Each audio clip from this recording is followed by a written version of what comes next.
Thank you all for coming. Hopefully you're having a great day already. Session number 3. I feel like this is like one of the difficult kind of time frames because it's right after lunch. And like you're like, I don't know, I just ate and I don't want to pay attention because I'm tired. But I would encourage you, please pay attention. I want to show you, I've got stuff that I will probably throw at you at different points just to make sure you're staying awake. One of them is going to be one of our special ability ministry pens. And you can see that it doesn't look like it's going to function correctly. So when I bend it, it looks like it's broken, right? You know, the end doesn't come out. It just looks broken. But it was designed like this on purpose for a special purpose because it's meant to hold your phone. So you can watch YouTube videos and be like super lazy and not even have to touch it. So not broken. Here's the teaching point. It's not broken, even though it looks like it's broken. It was designed on purpose for a purpose, just like people affected by disability. And if you twist it, it actually does work as a pen, and it has, you know, the special thing on the end of it. I do have handouts for all of you, so anybody that's like copious note taker, please do so anyway, because you'll make me feel like I'm saying things that are important or good. And even if I'm not saying anything important or good, just scribble on your papers to make me feel good. But no, I do have a handout that has just about everything that you're going to see on the screen today. So you can take that with you when you're done. But I don't want to give it to you now because I feel like it's one of those things when you're in school and the teacher gives you everything that they're getting ready to teach on and you don't listen to a thing because it's right there in front of you and you're just reading it and you're like, oh, I have to sit and listen for an hour. So I'm not going to give you that temptation to look ahead. All right, so I've got that for you. Don't let me forget to give it to you, though, when we're done. So the other thing I've got is our Ability Ministry, our indispensable bracelets. So they're also up at my booth. I've got a booth upstairs. You can come visit me. But I'll fling those every once in a while, especially if you look like you're not paying attention or not taking notes because of how many amazing things that I'm saying. So I'm just kidding. Just kidding. All right. No, seriously, I'm glad you guys are here. Again, my name is Ryan Wolf. I work at Ability Ministry. We love working with churches all over the globe, trying to help them take a next step in establishing their disability ministry. So it might be a first step, it might be 101st step. We love helping and assisting churches, creating content for them to help them be better equipped to reach their disability community for Christ. So, all right, let me start off with this question. What is the biggest problem facing the disability community? This is your chance to interact with me because I don't want it just to be all me talking. What do you think is the biggest problem facing the disability community? And there's not a wrong answer here, so don't be fearful of like saying the wrong answer. What do you think? What is the biggest problem facing the disability community? Judy? Oh, okay. I think it's stereotyping and writing us off. Okay. All right. So negative stereotypes. All right. Definitely. Yeah. I say people don't know what to do, so they do nothing. Ah. Whether it's like interaction or in church or anything. Inactivity. Okay. Yeah. It's being lonely. Oh. Ding, ding, ding, ding. Yay! All right. There's no wrong answers, but there are more right answers than others. So so yeah. So Heather said being lonely. I would argue that the biggest problem facing the disability community is the problem of isolation. All right, I believe that people affected by disability largely live in isolation, in part because of some of those things that you mentioned, because of the negative stereotypes, because people just don't do anything, there's inactivity. It's all tied together. And the biggest thing is people live in isolation, okay? Kids affected by disability don't live in isolation because they go to school, they have to go to school. But at a certain point, kids age out of school, you know, whether it be They stop going when they graduate at 18, or they stay around for a couple more years because they're allowed to, so they're aging out at 22, 23, somewhere along there. But when they age out, where do they go? Most of them go home and don't go anywhere else, right? If you look at some of the latest unemployment studies, something like up to 80% of people with disabilities are unemployed. So what are they doing? They're not working. They're not leaving the house because they can't go to school anymore. And then you top that off with the fact that up to 90% of churches have no intentional outreach or disability ministry programming. So not only they're not going to school, they're not going to work, they're not going to churches either, because churches don't have anything for them.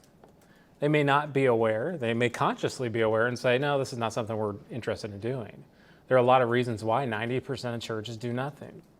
How many of you attend a church that has something? And I mean, something could be could be sign language interpretation for a service, If you have your hand raised, you're a 10% church.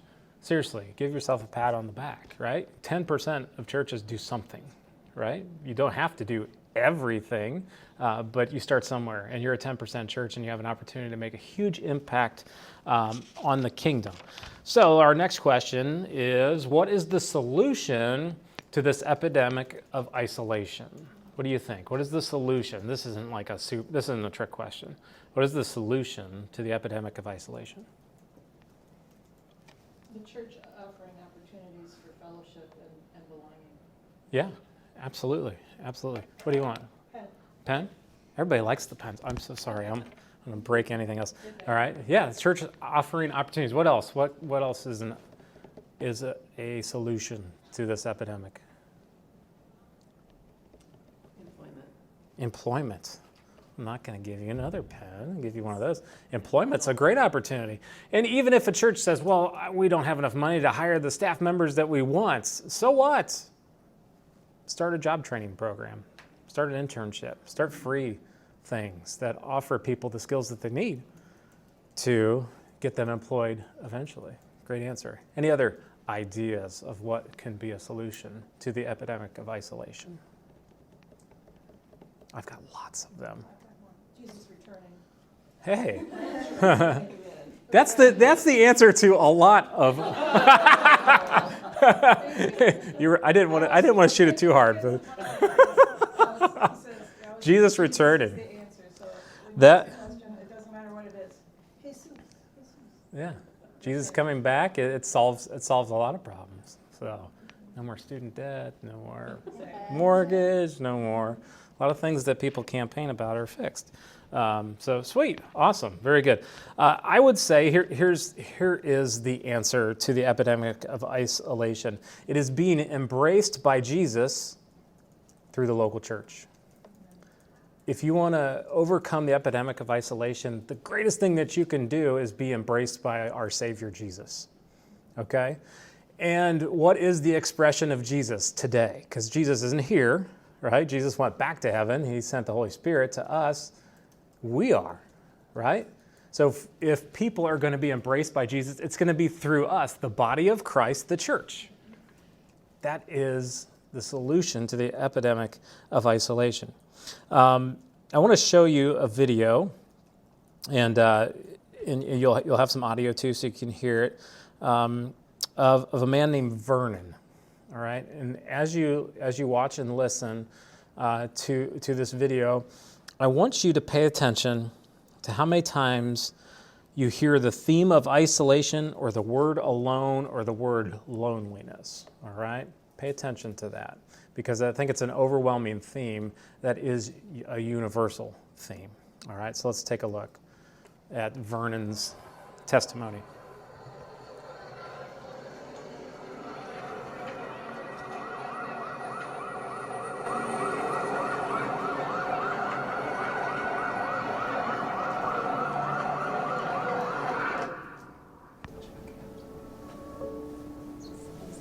So I know God is awesome, and He makes me awesome. And even if I am deaf, growing up, it didn't bother me too much being deaf. When I was with my family that I grew up with, I was the only deaf person. Everyone else was hearing. Nobody really learned sign language. And so we were always write notes, or they would have to look right at me, you know. Most of the time, I just felt pretty alone. And it was nice being with family.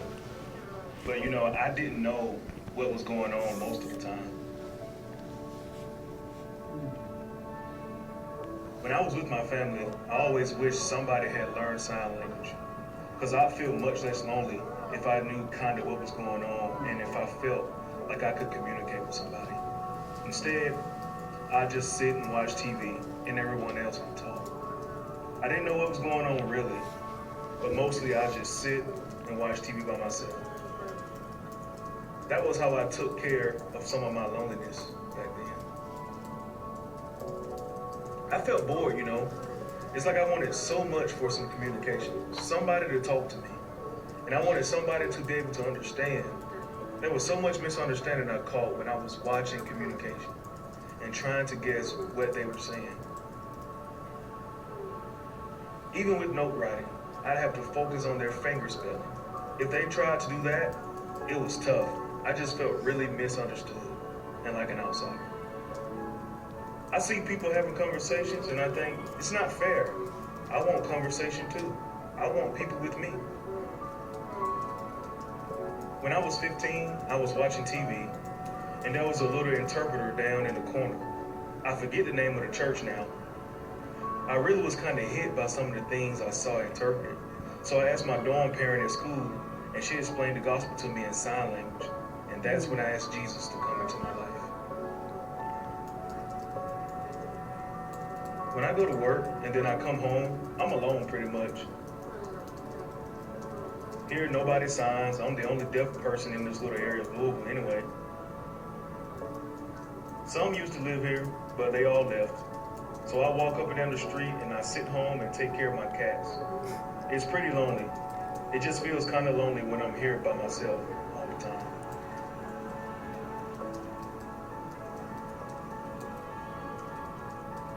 I really draw close to the Lord. I have the Bible and I just pray to Him. I talk to Him. And I just try to draw closer there to Him.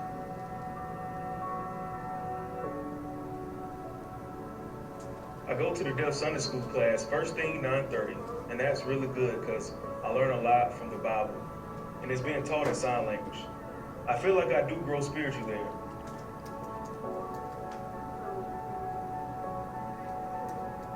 Then I go into church and the service is interpreted. Most of the time, what they're signing and what I see in the music, especially the music, just really catches me.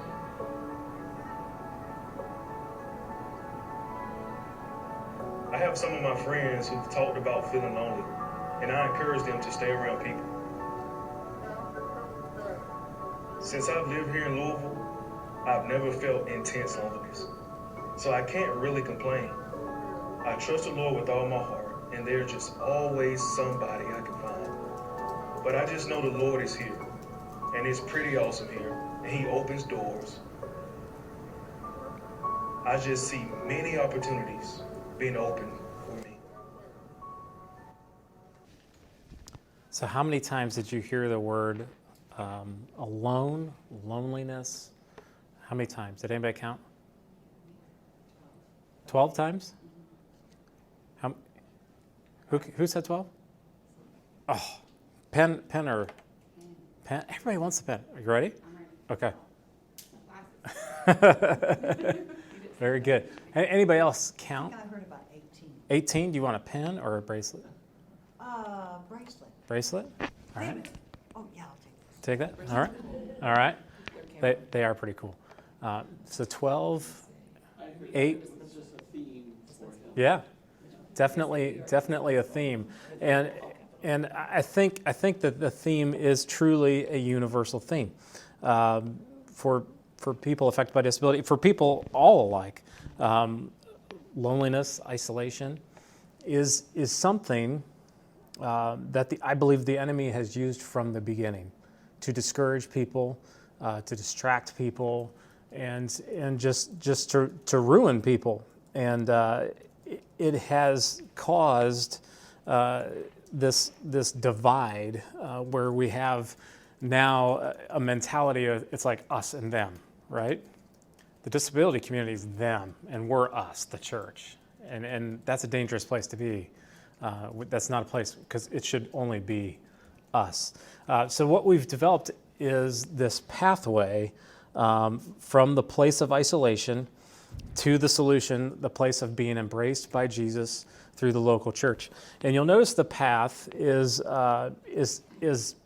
you have a choice. You can choose to move along the path. There's 5 steps on the path. We'll get to those. Or you can choose to stay wherever you're at. You don't have to advance along the path. You can stay in isolation if you choose to. You'll also notice that on the pathway, when I show you some of the graphics here, it's a two-way street. It's not only for the person affected by disability that's living in isolation, because if that's happening in your community and your church is completely removed, guess what? You're isolated as a church too. It goes both ways. And not only must there be movement from the individual that's in isolation, but there also must be movement for the church, okay? It's not an either or, it's a both and. Both the individual and both the church must move in unison and overcome roadblocks at each and every stage. And I'll tell you exactly about all that. So let me show you here the pathway and the 5 stops on the pathway. The first stop is obviously where people are stuck in a place of isolation, being isolated. The second stop along the path, and I'll go into detail on these in just a second, is the place of being judged. The third stop along the path is the place of being tolerated. The fourth stop on the path is the place of being integrated. And the fifth stop, and the final stop, is the place where we want to get to. It's the place of being embraced by Jesus through the local church. Okay, so those are your 5 steps along the path. How many of you are familiar with the 5 stages of the attitudes, right? Okay, some of you are. I was trying to explain this to someone earlier, and they're like, oh, this is the 5 stages. I'm like, no, those 5 stages are about our attitudes towards disability and how they change. This is more taking a universal problem of isolation and solving it by getting people embraced by Jesus through the local church and each of the steps along the way. So you guys ready to dig in? All right, here we go. Okay, so the first step is where people are currently at, being isolated. All right, so let's look at this. The disability community needs the church, but more importantly, the church needs the disability community, okay? It's not us and them, it's us. All right, we don't hold the answers and the solution for the downtrodden, okay? We, the church, need the disability community as much as, if not more, than the disability community needs the church, okay? It's a two-way street. So let's look at a couple scriptures. Genesis 2:18 says this, the Lord said, it is not good for the man to be alone. I will make a helper who is just right for him. So the indication here is that it wasn't good for Adam to be alone, right? So all the way back to the Garden of Eden, Adam was alone. God noticed it wasn't good. God had a solution, right? So God already sees from the beginning that being alone, being isolated, is not how he intended things. Ecclesiastes 4:9, and you're probably familiar hearing this at weddings. 2 are better than 1. They can help each other in everything that they do. Togetherness, working together, being together is how God intended us to be. God never intended us to live in isolation, apart from each other, discouraged. Okay? So let's talk about some of the roadblocks of between stage 1 and stage 2, the stage of being isolated and the stage of being judged. Some of the roadblocks, and there's going to be roadblocks for each the disability community and the church. So let's look at each of those individually. So the roadblock for the disability community, from stopping them from the place of isolation, from moving on to that into a place of being judged, which sounds horrible, doesn't it? Like, I want to move away from being isolated to being judged. we'll talk about that in just a second. What stops people from moving out of isolation from the disability community is hurt. Okay? I'm sure you've heard this, you've experienced this. I've even heard this several times already at this conference, where people affected by disability, their family, their loved ones have been told to leave churches because they're not welcome. Either they're not welcome or churches say, I don't know what to do with you or for you. Please don't come back, or we're not equipped to help you. And just that overwhelming theme of people being hurt by the church. So either they've been hurt individually and they've decided to give up on going to church, or they've never given church a chance because they've got friends in their community that have been hurt by the church, and they think, the church has nothing for me if I'm not even welcome there, so why even go? So the roadblock to becoming embraced by Jesus through the church is just past hurts, okay? So the church, the roadblock for the church, there are multiple at this stage. First is just acknowledging that there is a disability community that needs Jesus, right? That's the first big step, right? Because a lot of churches, they don't know what they don't know. And it's not that they are purposely, this is what I want to believe in my heart, that the church doesn't purposely turn its back on the disability community. They just don't know what they don't know, okay? Or there's been such a negative script from the beginning of time about disability that the church is confused. Okay, so acknowledgement would be the first roadblock for the church. Second roadblock for the church is accessibility. The beautiful, beautiful thing called the ADA that was signed into law in 1990 doesn't apply to the church. It's the most mind-blowing thing of all time for me. One of is the fact that the only institution that was given an exemption from the ADA was religious institutions. You don't have to comply to accessibility issues because you're a church. It should be the complete opposite, right? Movie theaters, yes. Restaurants, yes. Government buildings, yes. Church, no. You don't have to. You don't have to have a ramp. You don't have to have an elevator. You don't have to have signage. You don't have to have handicap accessible stalls. You don't have to have parking spaces. Nothing. So accessibility would be another roadblock for the church. Third roadblock for the church, probably the biggest one at this stage, is the roadblock of attitudes. Again, I want to believe that the church, in its beautifully broken state that it is, doesn't purposely turn its back on the disability community. However, I know because the church is broken and the church is made up of people, because people are broken, there are negative attitudes and beliefs about disability that exist within the church because people are people. And people are messed up and broken, and this is the fallen state of the world that we live in. So there are a lot of roadblocks for the church at this stage that need to be uncovered. So let's talk briefly about what the key for overcoming all these roadblocks at this between stage 1 and stage 2 are. Anybody have a guess as to what the roadblock or the key to overcoming the roadblock is at this stage? Information? Okay, all right, good guess, good guess. No wrong answers here, just more right than wrong answers. Information is good because that helps you with the awareness piece, for sure. Willingness. Willingness, absolutely, absolutely. I'm still fishing. I'm fishing. Starts with a C. Care. Getting closer. Christ. Nope. See, the Sunday school answer is not correct. The key for overcoming all these roadblocks for the disability community and for the church at this stage is courage. It's courage. People in the disability community have been hurt. That's part of the reason they choose isolation over going to church, because they don't want to be hurt again. So for the disability community, it takes courage to expose yourself to being hurt again, possibly. For the church, it takes courage because dealing with some of those accessibility issues within your building takes dollars.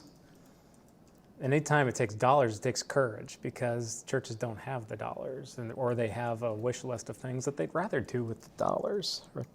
And admitting or acknowledging that maybe they have turned their back on their disability community takes courage. It also takes courage to battle some of those negative attitudes. We in the church sometimes are really good at avoiding conflict and avoiding issues and avoiding saying, hey, maybe we should rethink our attitudes. Those are some difficult things that take a lot of courage. But if we have courage, we can advance from the place of being isolated to the second step on the path, which is the place of being judged. Doesn't sound like a positive step forward, does it? Doesn't sound like a positive step forward because no one wants to be judged. But here is an important truth. The ministry of presence, or being present, is a real thing. People must be given the opportunity to see that they are more alike than different. Okay? The ministry of presence. Unless you're willing to take that step out of isolation, unless you're willing to meet your community sometimes part way, you'll never have the opportunity to rub shoulders, to see that you're more alike than different, to expose yourself to being judged by someone else. And let's not fool ourselves. Not only do people in general judge each other negatively, and not only is there a negative script about disability in our culture and has been for the beginning of time, but the disability community does judge the church too. It goes both ways. Because they've been hurt, because they've heard horror stories and shared horror stories about churches turning them away, there's judgment towards the church, and there's judgment from the church towards the disability community. And unless you're willing to be vulnerable and move into the same space together, you'll never be able to get over those negative judgments. One pastor that I worked for years and years ago said one of the most wisest things that I think I've ever heard. He said, what you don't know, you make up. And what you make up isn't good. It's typically how we operate, right? So the fact of the matter is, people within churches, and I'm making broad, sweeping statements, okay? Generalizations. Not always true for every church, but especially if you look at the CDC numbers that just came out in the last couple of weeks, 26% of all adults have some form of a disability. Like, that's an overwhelming number. So when I'm saying, like, the church is looking at the disability community is in the church already.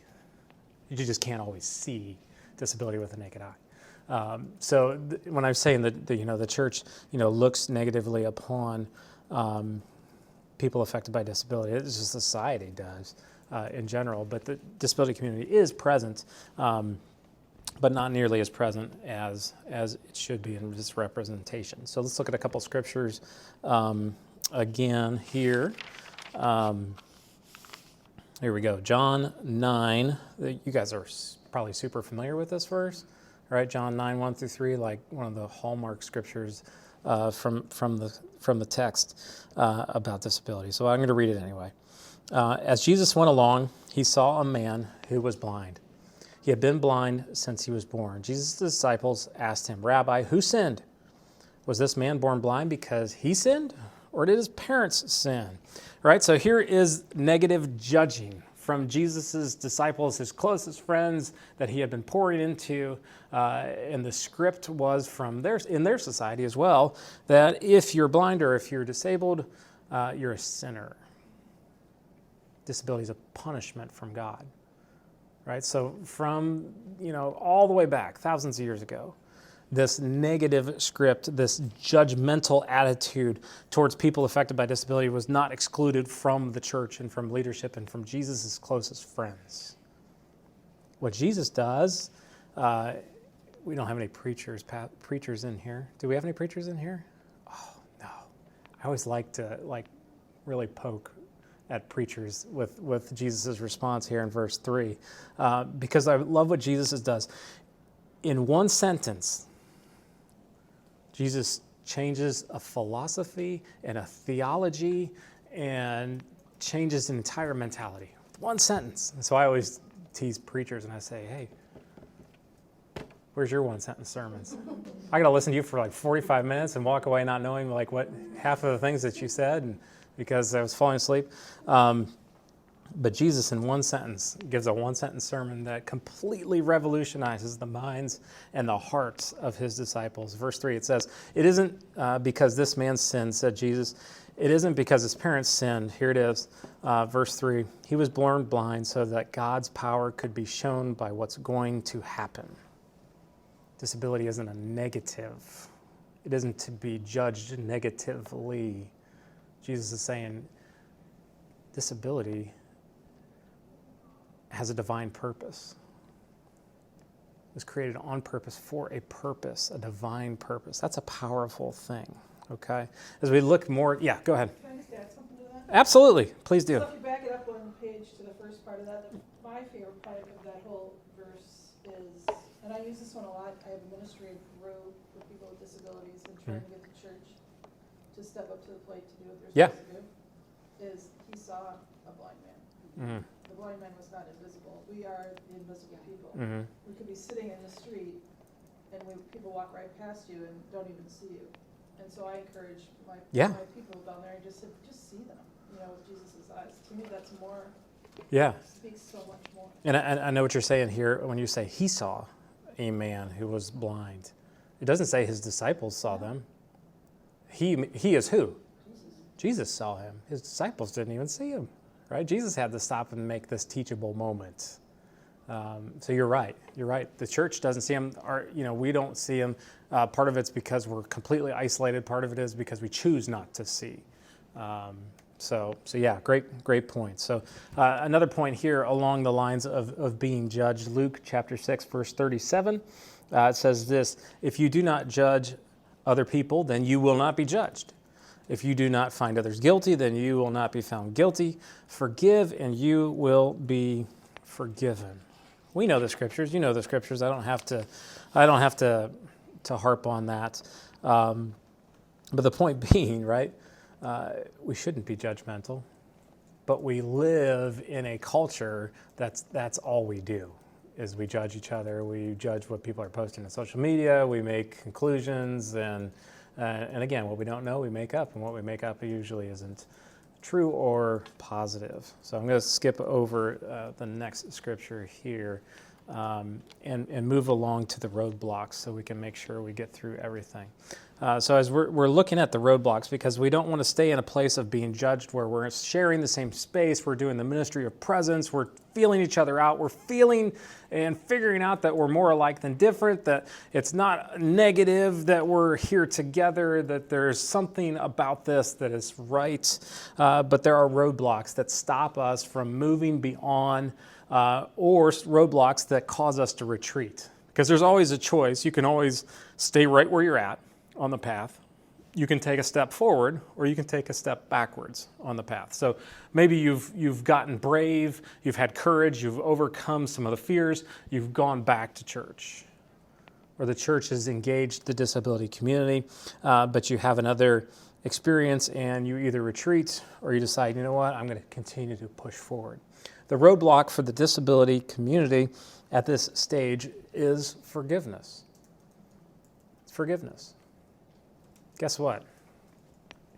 Church screws up a lot because the church is made up of broken people. And broken people say things that they shouldn't. And people get hurt. People get turned away. If people affected by disability are going to make a next step on the path, forgiveness is the key for them to move forward. For the church, the roadblock for the church at this stage is continued lack of awareness. Again, now we are in the same space together. We're having some interactions. We can choose to be like the disciples in John chapter 9 and choose not to see what is around us, because that is a choice. And a lot of times the church will choose to continue to not see an opportunity that is in front of them. So continued lack of awareness is the roadblock for the church. So what is the key to overcoming the roadblock at this point to get to the next stage, stage 3 on our map, which is the stage of being tolerated? What do you think is the key to overcoming this roadblock?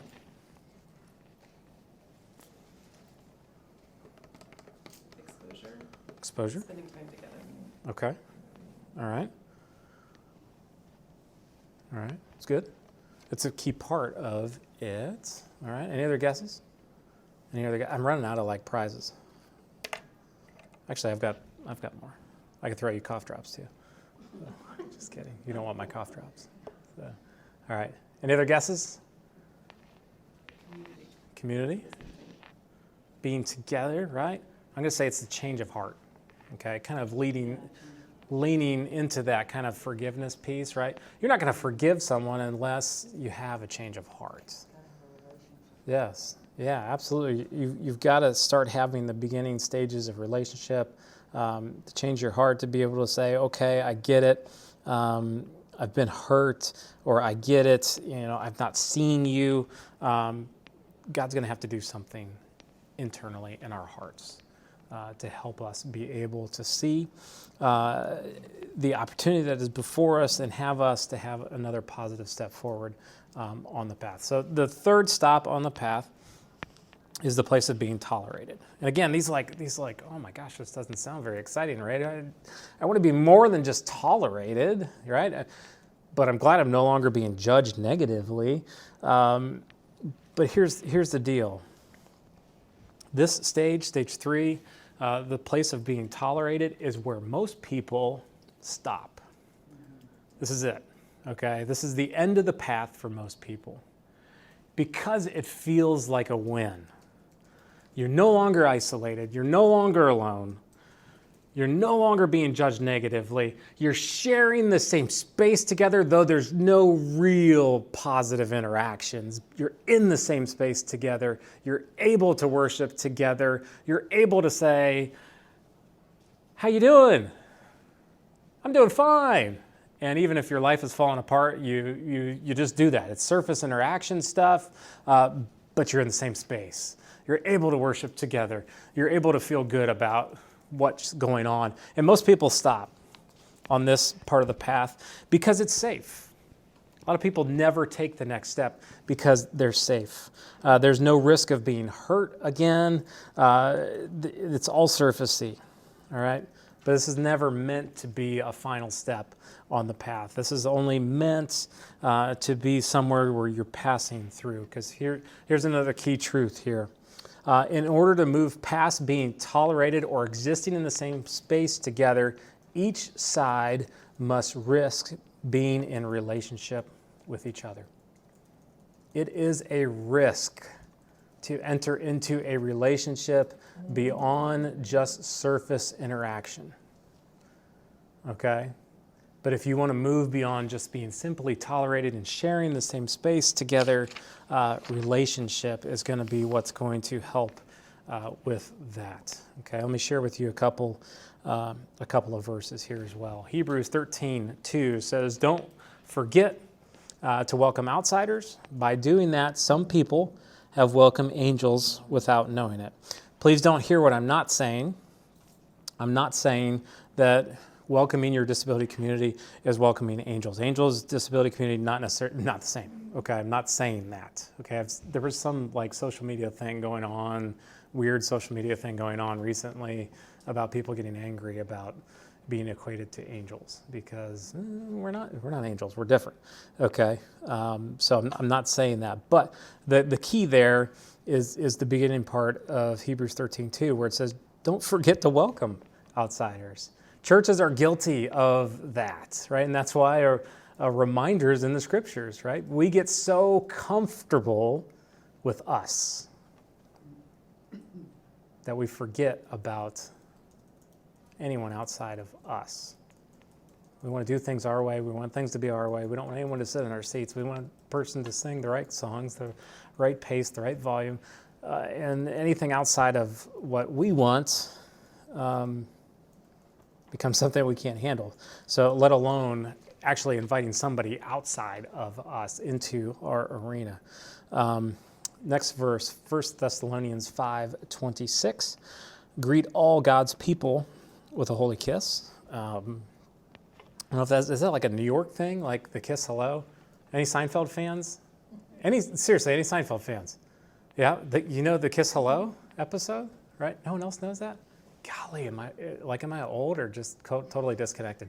All right, less and less people I feel like it, and even less and less people I feel like The Office, and that was like the end of my TV career. It was like Seinfeld and The Office, and that was it. So, but like, greet all God's people with a holy kiss. Doesn't mean we're doing the kiss hello like in the New Yorkers, but we're supposed to be hospitable to all people.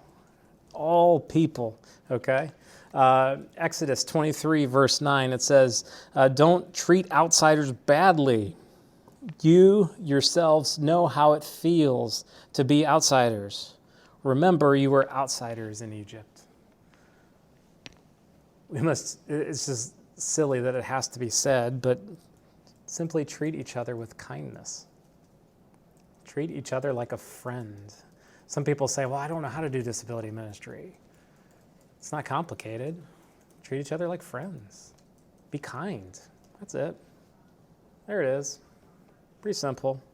So let's look at some of the roadblocks as to why people don't move forward on the path and accept the place of being tolerated. So some of the roadblocks. The roadblock for the disability community here is patience. Sometimes it's like, again, because I said it feels like a victory and people are like, okay, we're finally in the same space together, it's a win. But a roadblock to moving forward is being patient. Why? Because if you're affected by disability and you're a church, you've gotten to this point where it's no longer a negative script that you're fighting against, and you see what could be and what should be. It makes sense to you what you want from the church. What you want from the church is what everybody wants. And it's not happening. And it's hard to be patient. Because here's another truth about the church. And that, working 15 years in a mega church, and now kind of being a supporting ministry for a church, and just dealing with all different kinds of people on both sides of the fence. Well, one thing that people from outside the church that have never worked at a church, they can never understand is why it takes so long for the church to do something. Patience is very difficult because people don't understand that the wheels of progress within the church move at a painfully slow pace. Why is that? I don't know. Because you know what could be and what should be, and you just want to do it. Why do I have to wait for 14 different committees to get together and discuss whether or not we should cut a ramp in our sidewalk? That's dumb. You know what? It is dumb. But that's the pace of the church and the red tape in the committees. So at this point, people that are like, it's dumb that we can't have a ramp. It's dumb that we can't have somebody interpreting our services, and you could just continue to go down the road, and sometimes you get frustrated and you're like, forget this. People don't love and value me because they're not doing what could be and should be. Well, it's not the case. They do love and value you, but the wheels of progress within the church are slow, painfully slow, okay? The roadblock for the church at this stage is time. It's time. Again, the wheels move slowly, and the church oftentimes tries to figure out everything and have all the answers before they make any positive movement. And what could be and should be takes 3 years, what could take 3 months. Time needs to be sped up sometimes. But sometimes it's hard to do that because you have a person leading the ministry over here, whether it be a key volunteer, a parent, or a staff member, and you've got a staff over here that's so busy it's hard to ever even get a meeting with them. Time is a roadblock for the church. Okay? So what is the key for overcoming these roadblocks? What will build you the patience that you need? What will buy you the time that you need? The key to overcoming the roadblock at this stage is rebuilt trust. You can't have rebuilt trust unless you have relationship. You've got to risk entering into that relationship You've got to be willing to forgive. You've got to be willing to say, okay, things aren't moving as quickly as I would like, or as quickly as they should, but I'm trusting your heart. Right? And this goes both ways. From the church standpoint is we really want to do this, whether it's programming, whether it's accessibility, whether it's whatever it is. We're working on it. Be patient with us. I promise. It's not, oh, I'm sorry I forgot about it, or no, we don't value that. We're working on it. And if there's relationship, there can be trust. All right, the next step on the path is the place of being integrated. And this would be probably more synonymous with the buzzword of inclusion. So inclusion is happening at this point. There's integration. Schools preach it as a win and a victory.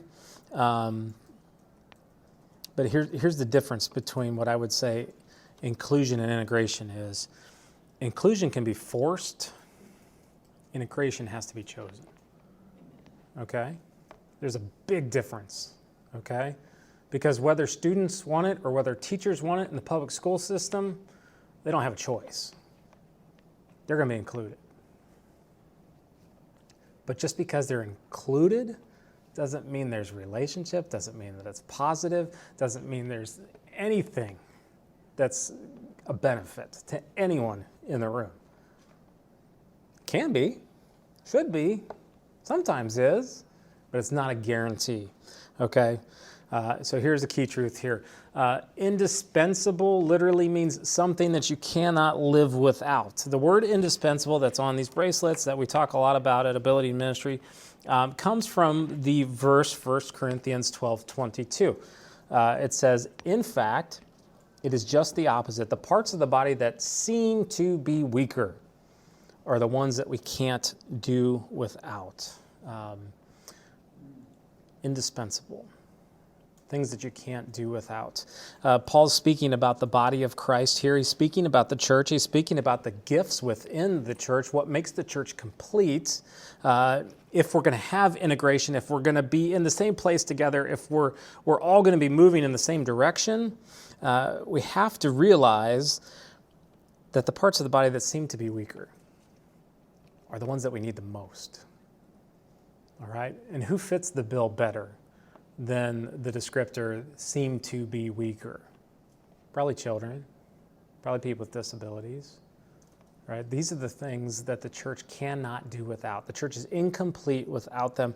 So you can't have integration. You can't be complete. You can't all be pulling in the same direction unless there's positive relationships and unless everyone's included, right? Your church is missing body parts unless everyone is there and integrated together. Romans 12:4-5, more about the parts that make up kind of the body here.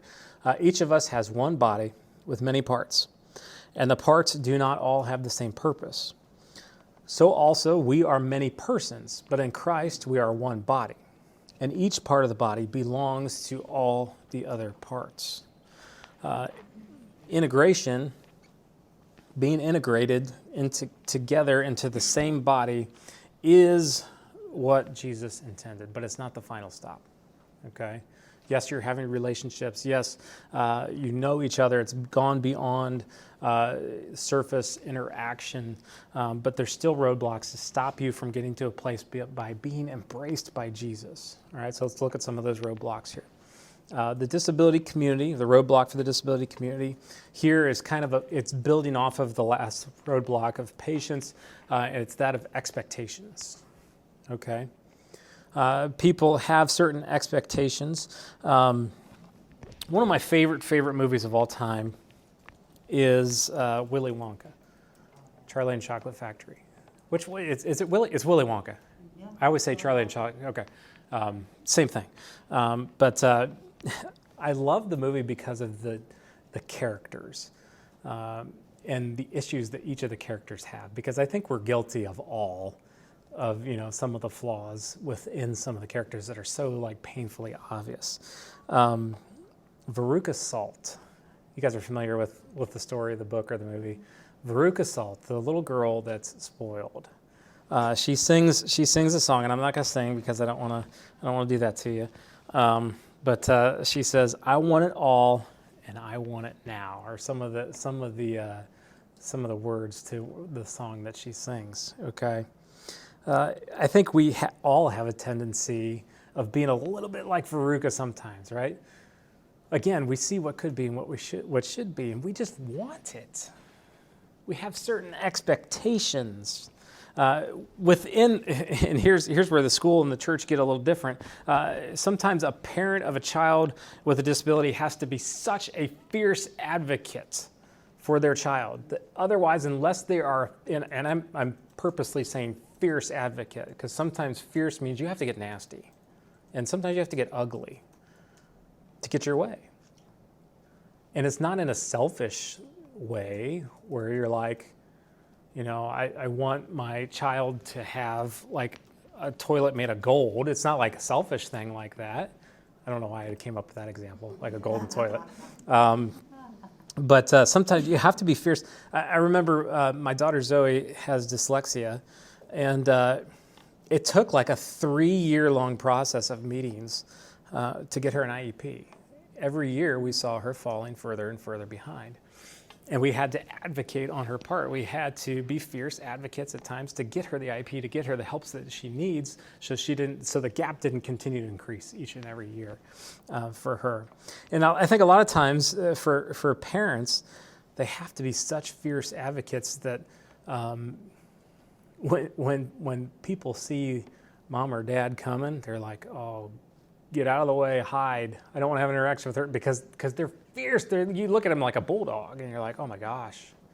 And I think sometimes you have to wear that hat so often for your child that, and you can do that in school because there are laws, right? There are laws, and schools have to provide certain things because of the law.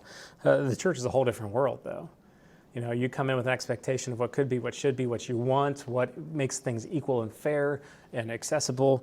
Don't apply the same way that they do in the church as they do in school. That's one of the things that's kind of backwards. But expectations sometimes have to be tempered because of what are realities within churches. For the disability community when it comes to roadblocks. For the church, the biggest roadblock at this stage are resources. All right? And I know the first thing that you think of when you hear the word resources is money, but that's actually the last thing that you should think about when you hear the word resources when it comes a roadblock to getting everything in place that you need to have a thriving, inclusive church and disability ministry. The first thing that you need is time. You need time, and you need personnel. And personnel doesn't mean hired staff necessarily, it just means people.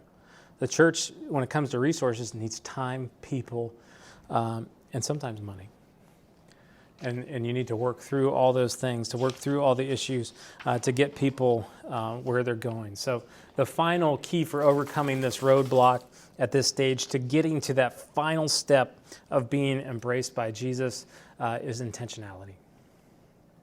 Both sides just need to continue to be intentional, to continue to intentionally, check this out, to continue to intentionally make the choice of thinking the best in the other party. Too often we don't think the best in other people. But we do when we have that relationship, when trust is being rebuilt, when forgiveness is offered, and when you move forward positively. You have to be intentional. You have to be intentional as that parent, be that person that's being an advocate, or the person affected by disability, intentionally not giving up, asking for what is needed. Disability ministry doesn't happen in 90% of churches because there isn't someone intentionally, repeatedly advocating for what needs to be. Intentionality is a must. Staffs in churches must intentionally not allow other things to become priorities, because something always becomes a priority over a ministry that's never existed. Okay, disability ministry is just something that has never existed, so it doesn't feel like a priority. Other things always become a priority for churches unless you intentionally keep it a priority. Part of it, keeping it a priority, is having somebody on the other side of the aisle saying, hey, don't forget, we need this. And don't be afraid. There's a phrase I like to use when I'm trying to encourage people to continue to advocate. I say, be a holy annoyance, right? Because that's true. You want to keep it on the positive end, so be holy, but be annoying. Don't be afraid to be a holy annoyance. Because guess what? If you don't, the church is busy. The church will forget, because the church is made up of broken people, not because they're choosing to forget you or ignore you, but because sometimes the squeaky wheel gets the grease. Okay? So we have to continue to be intentional if we're going to get to that final step on the path of being embraced by Jesus through the local church. So here's a little graphic. It says, embrace city limits, population, everyone. Here's a key truth here. The disability community is no longer an object of ministry efforts. Rather, they are actively ministering in and through the local church. Okay, it's no longer us and them. It's only us. You've gotten to the point where you're existing together. It's no longer just surface conversations. You've made it to the point, and this is where I really feel like there's a point of belonging, which is different than inclusion. You know you've made it when you're missed when you're not there. Yeah, that's true. You know you've made it to a place of being embraced when you're missed when you're not there. Nobody misses you. It means you don't have a relationship. No, it means that you're not cared about.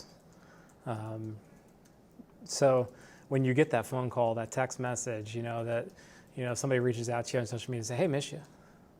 You know you've made it because you've got a meaningful relationship.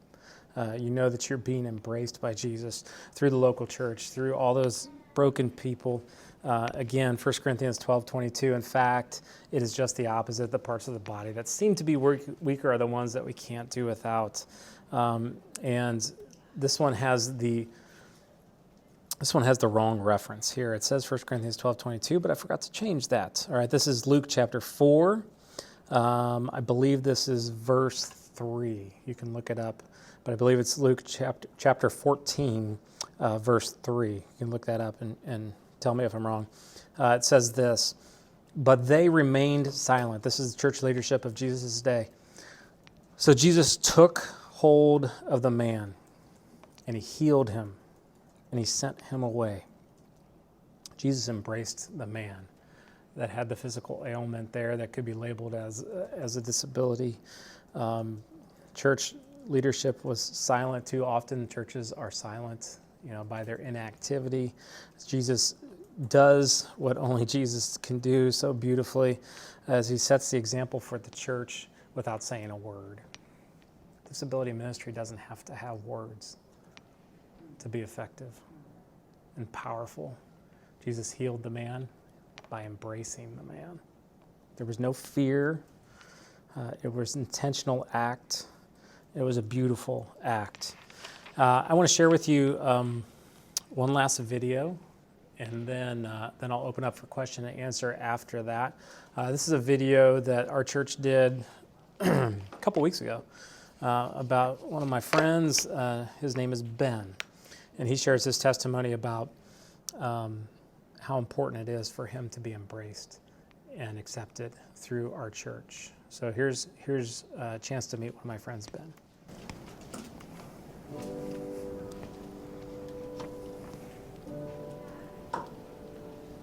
I was adopted with my mom. She passed away June 10th, a couple years ago. My dad has just been treating me really bad. So my Aunt Denise is an angel sent by God and sent me with her to be my guardian, and she was the awesomest person in the world. I met Ben when he was 6 years old, and he came into our family. And it's been awesome having Ben as even a closer part of our family and being able to watch him bloom and grow and develop. He's just a really special kind of a guy. Ben started going to church here with his group home. And he told me how much he loved it here and how he felt like the population of special needs was fully accepted here, and that he just felt like this was his home and where he needed to be.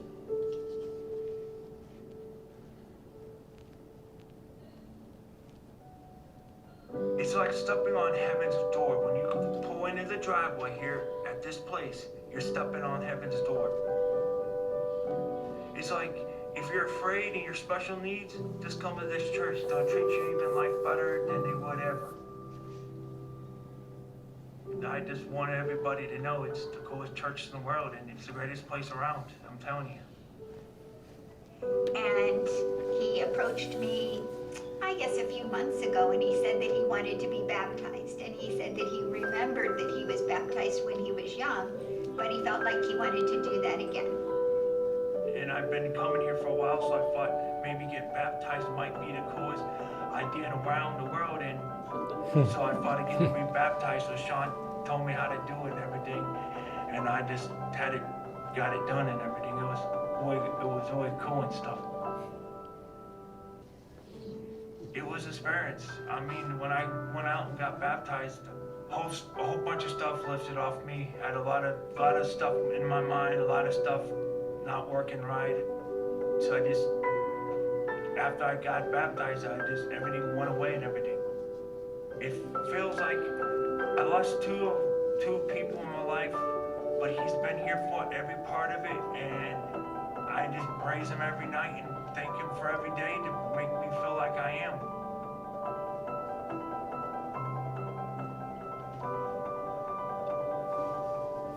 Ben is all heart. All heart.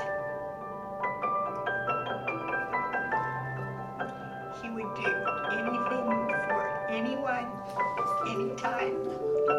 Selfless, giving, and just wonderful. My name's Ben, and I was the one. Oh my goodness. I always get choked up when I watch that. I promised I would give you the handouts. Can you help me pass those out? Appreciate that. Make sure everybody gets one. So you can see with Ben's story there, obviously he's reached a place where he feels fully embraced by Jesus through the local church. Ben's experience should be the experience of everyone in your community, at your church, and can be. If you, the church, are intentional about reaching into your community, because one of the things that Jesus said in Luke chapter 14, he said, go out into the streets and alleys. He didn't say, sit in the comfy confines of your church and develop a program and hope people show up. Ben's experience can be your experience if you are brave enough to leave the comfy confines of your church and rebuild the trust in your community. You can overcome that epidemic of isolation and bring people into a life-changing relationship with Jesus. So thank you for sitting through that. We have 5 minutes left for questions. I will stay until I'm kicked out or the next presenter comes in.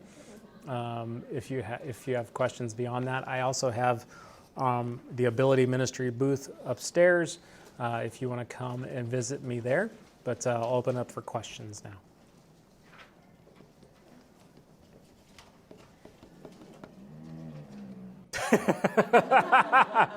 So for anybody listening on the audio, that was not my stomach. That was one of our friends in the room. Any questions anybody has? I know it was a lot to take in, kind of a philosophical type of presentation. Hopefully a lot of the questions you have may be answered by your handout. I wrote an entire blog series that goes into far more detail than we talked about today that is being released one every day this week. So today is the 4th of the 5-part series is being released on our website, abilityministry.com. So you can see the blog series there. This coming Monday, we're going to be releasing a training video resource that has an abbreviated version of this session. in it where you'll be able to download my PowerPoint, the training video, the one-page document that you have in your hands, the entire blog series. So if you want to kind of revisit something, if you think, oh, I can't remember something exactly, go ahead on our website again, abilityministry.com, and download our training resource. We release a new training video and set of resources every month, usually around the 15th of the month. So you can download free training videos from us.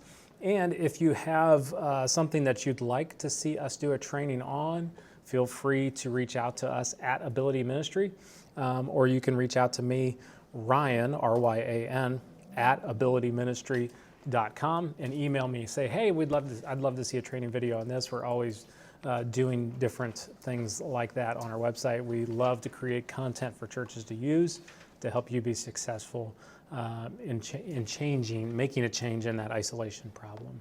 So, yes. I have a question. So, like your church in Ohio, has it, from the video, it looks like they've moved into this embraced part of the path. But when you have people that are coming to your church that they're still feeling like they're in the judged part, is it just... It's yes. So Heather's question is, and I'm repeating this for the audio. She says your church is in the embrace part, but there's still people in the judged area. I think it is a constant movement.